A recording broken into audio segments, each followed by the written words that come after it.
proud of its ancient traditions, to secure a future according to Gandhi's teaching and Nehru's vision of India as a secular democracy where respect for pluralism and human rights.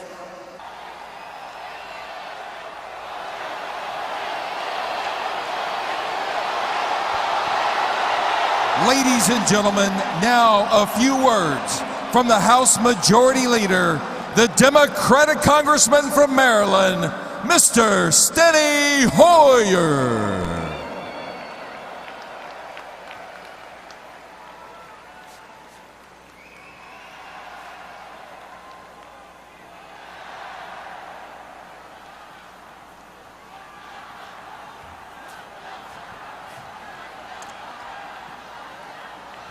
Hello, Houston. Hello, America. Two democracies committed to the same vision of the future. That vision, as all of us know, is based on the common hopes and the shared dreams of our people.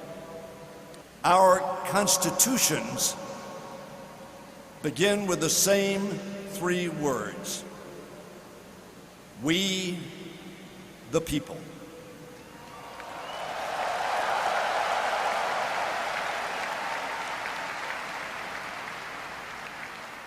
The father of Indian independence, Mahatma Gandhi, whose 150th birthday we mark on October 2nd, once defined democracy as, and I quote Mahatma Gandhi,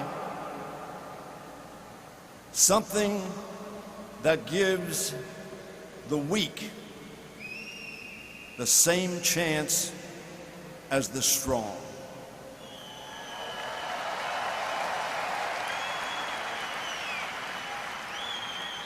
That, my friends, at its heart is what the ideal of American democracy and Indian democracy are all about.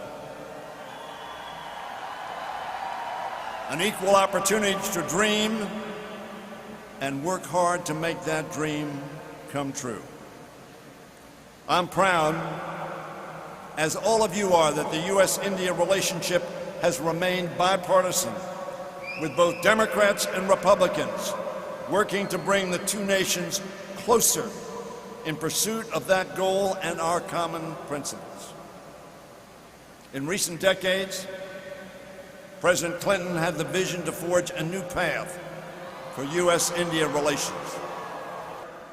Proud of its ancient traditions, to secure a future according to Gandhi's teaching and Nehru's vision of India as a secular democracy where respect for pluralism and human rights safeguard every individual. America and India must strive to make our promises and aspirations a reality for all our citizens.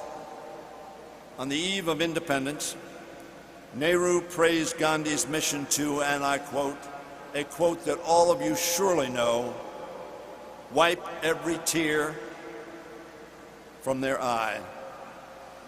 And they made a pledge for India's future that so long as there are tears and suffering, so long our work will not be over. And in that sense, the work of our countries is not over.